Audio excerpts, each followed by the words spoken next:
Hello.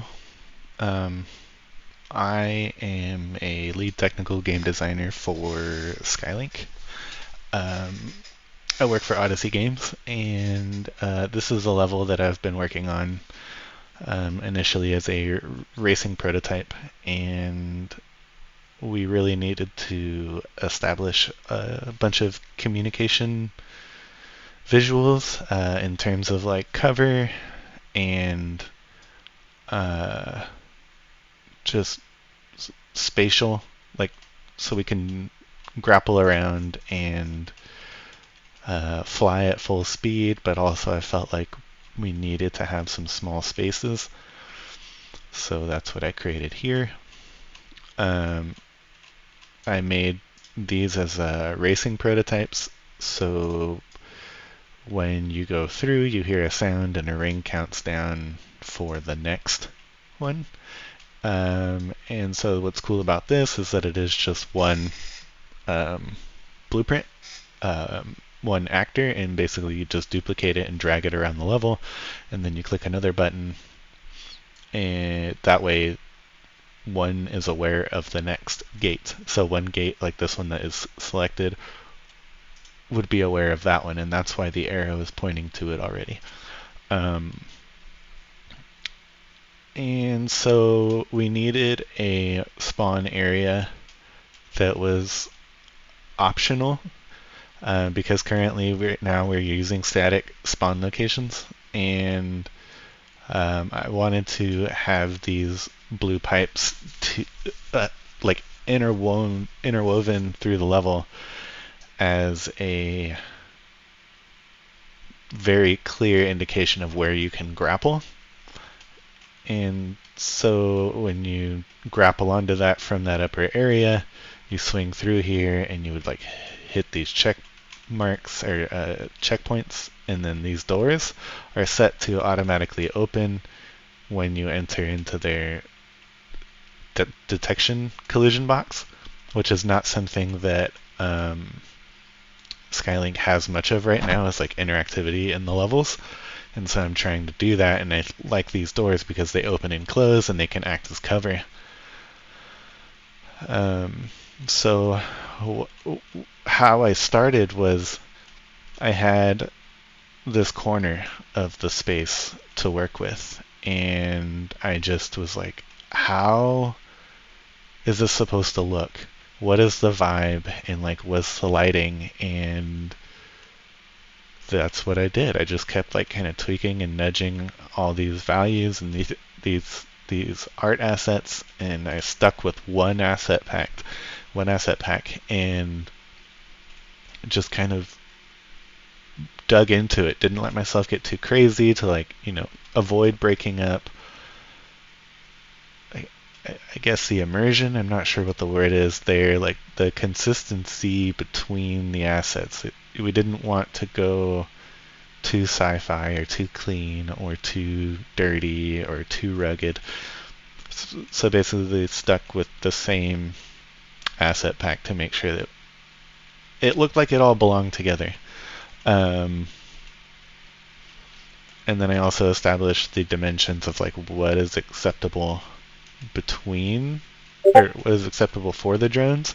So when they fly through this, they it would be a really tight squeeze, but over here you have a little bit more wiggle room, and you can fly through this pretty open space. So then you go through here, like these doors on the bottom, and then you can grapple around this, and then you come up here, and then you have another blue pipe that you can swing around, and a lot of what I focused on was scale representation. In the other levels, we don't have a way. Two of the problems that we have is that we don't know. We don't have much help in terms of orientation and like telling the player exactly where they are. So when they fly into a room, a lot of the rooms in the other levels are just made out of rocks. So if you were to tell the player, "Oh, well, there's a player enemy in the room with the rocks," well, there's no real clear indication of which room that was. So at least I'm trying to have some unique features in the rooms, And so to do that, I'm going to use these right here, at least with the colors, and I'll have some text that like establishes zones and colors, and that way if you're like in the top floor, zone 3 blue, blue room zone 1, like you can say that stuff and your teams will know exactly where you are if they're familiar enough with the level. It's also great for new players because if I am consistent, if I'm like numeric order, zone 1, 2, 3, 4, if players get familiar enough with one side of this level, they'll know what order. They're like, well, if this is zone 1 and down here is zone 2, then zone 3 must be down there. Hopefully that will help with orientation. I felt like a lot of Sky Links levels lacked scale representation, so I went with these stairs, made sure that the drone like pulled up to it would fit the size of a sedan or like a small vehicle because that's how big they're supposed to be. But it also had that issue with orientation and players knowing where they were. So the idea is that this is a showcase floor, and so this is another thing where it's like you have to explain why these things are here, I felt like. What's the point of this floor? Like, what's the story? What's happening in here to really push and make it feel unique and describable? Again, with that whole like zone stuff, be like, well, I'm in the showroom in the blue side. Like, you can say that, and people would kind of know what you're talking about. I also thought about doing A1, A2, B3, all of that. But that's boring, in my opinion. Although maybe it would be more efficient. Anyway, so the stairs are basically to remind the players how big they are, to kind of ground them the fact that they're flying a vehicle. They're not flying a huge spaceship, and they're not flying a little like toy drone or hobbyist drone that you can get for like $1,000 or less. Like, these are like big beefy vehicles. You are inside of the vehicle, and I'm using these blue lights to indicate more of the blue side. This is just an example of the differences between the blue and the red assets that I'm going to use.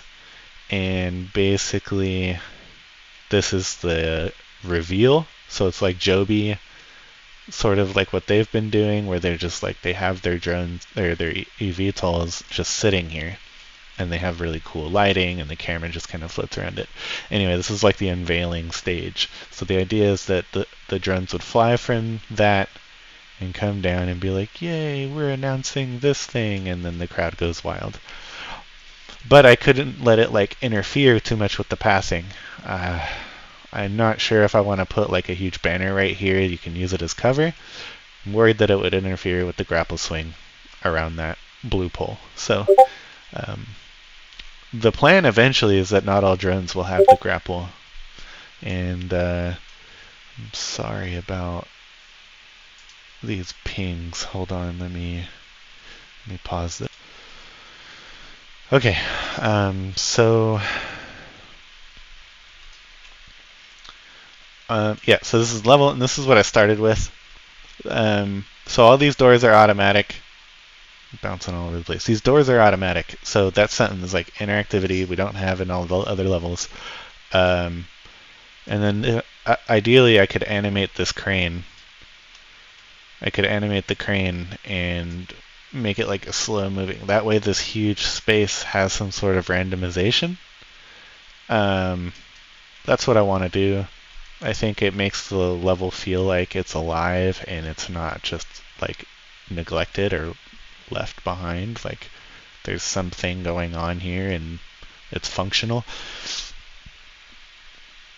I will finish this, like sealing it off, and then I need to put a floor on this, and then I need to put a bunch of like doodads and barrels. Like, we have these barrels here, And so I need to put that through. I need to put all those little tiny details all over the place, and pipes, and there's yeah, more pipes. Just in crates. The crates actually have physics, so you could run into them. Maybe we'll get it to where you can shoot them and send them flying. Maybe I'll have a stack of them by one of these doors, and then you have to like plow through it to like open up that other door, or shoot the barrels or the crates to open it up. So this is what I started with. Was okay, let me go back in here. So I had this tiny room. It was really small. Once I had established the style of all of these like lights and stuff, and the theme of the level, this is how much space I had to work with, and I was like, all right, this is cool. You know, we're gonna really just blow this up from this point. I cannot believe that I thought this was enough space originally, though. Like, this was the size of the nope, not that. This was the size of the warehouse and hangar. And we had the roof right here, so you're flying in. And I was like, well, what about like strafing? You know, what happens when you're in a fight and you're drifting? You want to be like bouncing off the walls and stuff. So I basically went out here, started with a really primitive cube.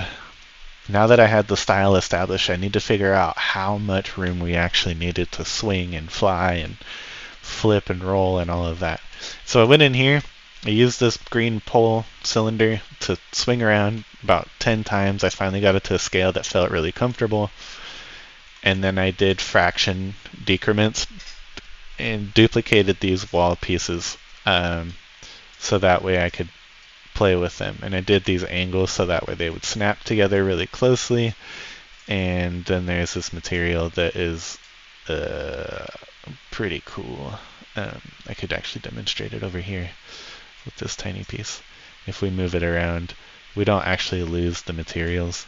They kind of keep and maintain their grid. It helped a lot with lining things up, at least as closely as possible. It's not necessary, like you can see right here. It wasn't necessary in a lot of cases because I already knew where some stuff was going to go. I just needed it to reinforce the spacing. So these tiny little differences did not really matter. Alright, I'm going to fly through now.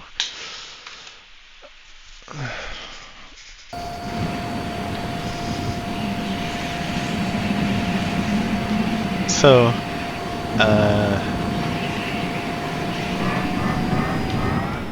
this is the game.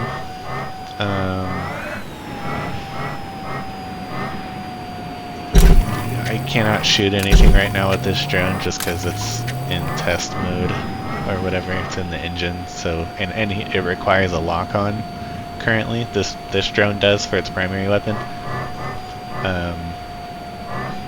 But as you can see, the lighting is really different, and that's making it really difficult to develop.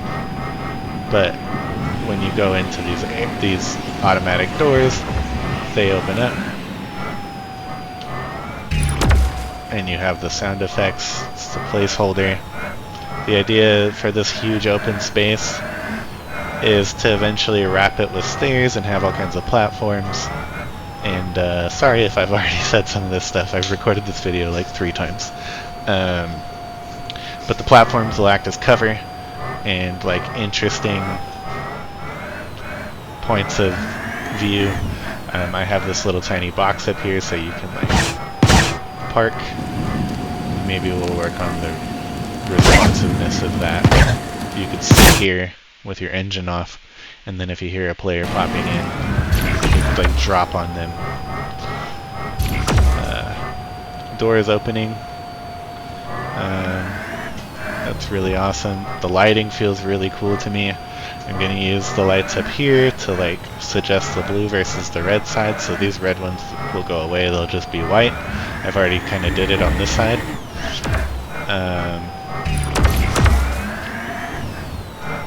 and then we have this really tiny space, the tunnel on the left. And so we have these like grapples. Oh, I missed! And then I clicked out of the engine. It doesn't restrain my mouse. There we go. And then again. And then again. Ah, I clicked out again.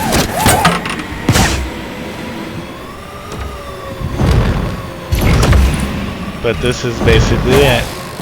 And so I had these cylinders as like testing, like grappling around it.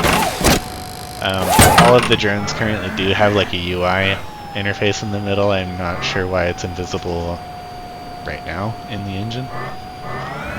But this is the level. I'm going to continue to build this pipe out too. I really was inspired by Titanfall, and Titanfall 2 specifically. They had a factory level that was building entire houses. And they had like an overall structure, and then they pushed the player through it. And I really liked that because it forced a lot of unique decision making for me of being like, well, what happens in the cases where there's this huge open gap? And like, how do you keep the player from going in there and making it look good at the same time, or at least looking decent? And then also, how do you make it not boring? So I added this like divot in here, and I'm gonna add it on the other side. Maybe. I'm not exactly sure. I do really like these slanted angles, and it helps make this space feel different from this space here. These walls are all separate. It's like a lot of individual square meshes. Like these two tiles right in front of me is one model, and so each one of these is a model. I may have to do like instanced meshes to cut down on performance. For those who don't know, that's just basically something that Unreal offers. Treats it like foliage, so you could have like 1,000 duplicates of the same model, and it gets treated as one actor in terms of performance, basically. It's pretty cool. I probably can improve that. So that's it. What I'm going to do is select all of this. I have it saved under one hierarchy. Basically, I could like select all. And yeah, I would select all of this. Actually, I have it in a level block 1. Select actors. And then all I do is duplicate this and rotate it, and then we have so much more space. And then what I need to do, I'm going to get out of this selection. And then what I need to do is obviously improve lighting, add all the details and the splash decals and all of this and the wear, and make it just look messy like people live here. But my concern is performance, and I'm wrapping this video up. My concern is performance. This level will have the most actors that any of Skylink has in terms of like individual pieces. So that's what I'm going to do. And I have it set up right now where each thing is, each piece is kind of part of a section. So I can select just that section and pull it off and be like, oh, we need more space here. And so now we have more space, and I could put more tunnels and more entrances, more doorways, and just having like that flexibility, because I'm expecting the feedback of like, we need more space. But also, even if we didn't, it's just good practice as a level designer to put your stuff in folders, because other level designers will come through and be like, what the heck is this? Like, how can I not have like easy levers to move things around? Anyway, that's been my process. Not an expert level designer, um, but I feel like I'm pretty creative and flexible with a pretty wide range of skills and critical thinking and consideration, especially when it comes to the player experience. So that's pretty much it. Uh, Thanks for watching. I'm not sure I will post an update video on this, but I will post a link to the Skylink Steam page, and I'll post a link to the Skylink page. There was something else. I just hope that if you guys have any feedback, go ahead and leave it. Any ideas or inspirations or cool videos from GDC or TED Talks, if that's possible for level design, or anything that really stands out. Any inspirations, I'm happy to hear it. Take it as a grain of salt. Obviously, that's how I handle feedback. My boss is really excited for this level, it sounded like, so it's really good. I'm excited to get this into Skylink, and thanks for watching.